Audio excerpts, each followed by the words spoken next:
जिनकी आकृति अतिशय शांत है, जो शेषनाग की शैया पर शयन किए हुए हैं, जिनकी नाभि में कमल है, जो देवताओं के भी ईश्वर और संपूर्ण जगत के आधार हैं, जो आकाश के समान सर्वत्र व्याप्त हैं, जिनका नील कमल के समान वर्ण है, जिनके संपूर्ण अंग अतिशय सुंदर हैं, जो योगियों द्वारा ध्यान करके प्राप्त किए जाते हैं, जो तीनों लोकों के स्वामी हैं, जो जन्म मरण रूप भय का नाश करने वाले हैं, ऐसे लक्ष्मीपति कमल नेत्र वाले भगवान विष्णु को हम सब प्रणाम करते हैं।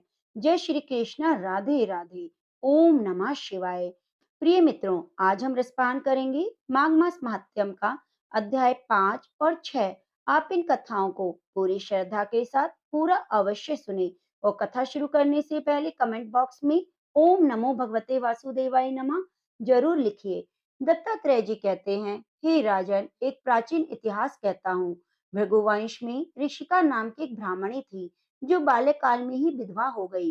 वह रेवा नदी के तट पर विंध्याचल पर्वत के नीचे तपस्या करने लगी। वह जितेंद्रिय, सत्यवक्ता, सुशील, दानशीलता और तप करके देह को सुखाने वाली थी। वह अग्नि में आहुति देकर उच्च वृत्ति द्वारा छठिक काल में भोजन करती। वह वल्कल धारण करती और संतोष से अपना जीवन व्यतीत करती। उसने रेवा और कपिल नदी के संगम में 60 वर्ष तक माघ स्नान किया, फिर वहीं पर मृत्यु को प्राप्त हो गई। माघ स्नान के फल से वे दिव्य 4000 वर्ष तक विष्णु लोक में वास करके सुंद और उपसुंद दैत्यों का नाश करने के लिए ब्रह्मा द्वारा तिलोत्तमा नाम की अप्सरा के रूप में ब्रह्मलोक में उत्पन्न हुई।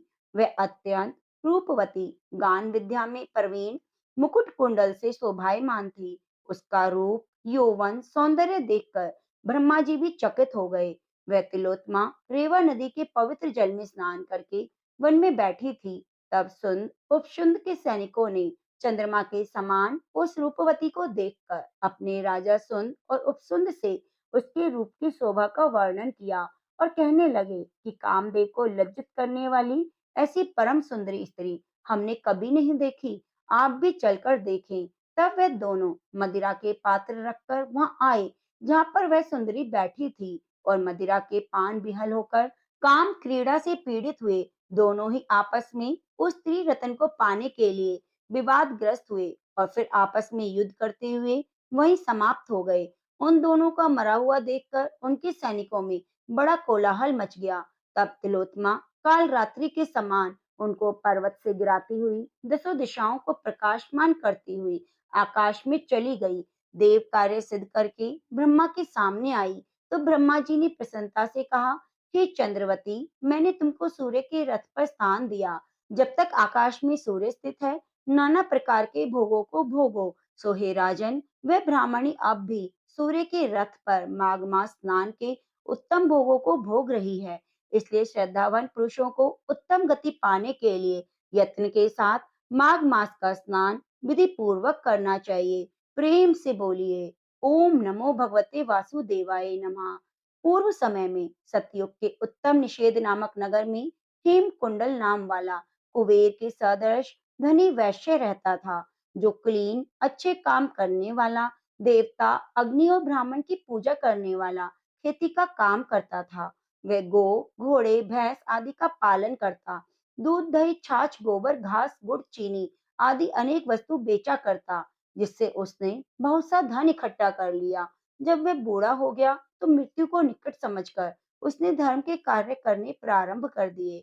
भगवान विष्णु का मंदिर बनवाया, कुआं, तालाब, बावड़ी, आम, पीपल आदि वृक्ष के और सुंदर बाग बगीचे लगवाए। सूर्योदय से सूर्यास्त तक वह दान करता, गांव के चारों तरफ जल के प्याऊ लगवाए। उसने सारे जन्म भर जितने भी पाप किए उनका प्रायश्चित करता। इस प्रकार उसके दो पुत्र उत्पन्न हुए, जिनका नाम कुंडल और विकुंडल रखा। जब दोनों लड़के युवावस्था में हुए तो हेम कुंडल वैश्य गृहस्थी का सब कार्य सौंपकर तपस्या के लिए निमित्त वन में चला गया। वह विष्णु की आराधना में शरीर को सुखाकर अंत में विष्णु लोक को प्राप्त हुआ। उसने दोनों पुत्र लक्ष्मी के मद को प्राप्त होकर बुरे कर्मों में लग गए। वैश्यागामी वीणा और बाजी लेकर वैश्यों के साथ गाते फिरते, अच्छे सुंदर वस्त्र पहनकर, सुगंधित तेल आदि लगाकर, भांड और खुशामदियों से घिरे हुए हाथी की सवारी और सुंदर घरों में रहते। इस प्रकार ऊपर बोए हुए बीज के सदृश वे अपने धन को बुरे कामों में नष्ट करते। कभी किसी सत्पात्र को दान नहीं देते, न हवन करते, न देवता ब्रह्मा की सेवा करते, न विष्णु का पूजन करते। थोड़े दिनों में ही उनका सब धन नष्ट हो गया। वे दरिद्रता को प्राप्त कर अत्यंत दुखी हुए। भाई, जन, सेवक, उपजीवी इन सबको छोड़कर चले गए। तब इन्होंने चोरी करना प्रारंभ कर दिया। राजा के भय से नगर को छोड़कर डाकुओं के साथ वन में रहने लगे। वहां अपने तीक्ष्ण बाणों से वन के पक्षी, हिरण आदि पशु और हिंसक जीवों को मारकर खाने लगे। एक समय इनमें से एक पर्वत पर गाय, जिसको सिंह मारकर खा गया, दूसरा वन को गया जो काले सर्प के डसने से मर गया। तब यमराज के दूत उन दोनों को बांधकर यम के पास लाए और कहने लगे, महाराज, इन पापियों को हम लाए हैं, क्या आज्ञा है? प्रेम से बोलो, जय श्री कृष्ण, राधे राधे। प्रिय मित्रों, अगले अध्याय का श्रवण करने के लिए आप हमारे चैनल को सब्सक्राइब जरूर कीजिए और बेल आइकन को दबा लीजिए। हमारे चैनल पर आपको नित्य प्रति माघ मास महात्म्य की कथाओं का रसपान कराया जाएगा। प्रेम से बोलिए, ओम नमो भगवते वासुदेवाय नमः।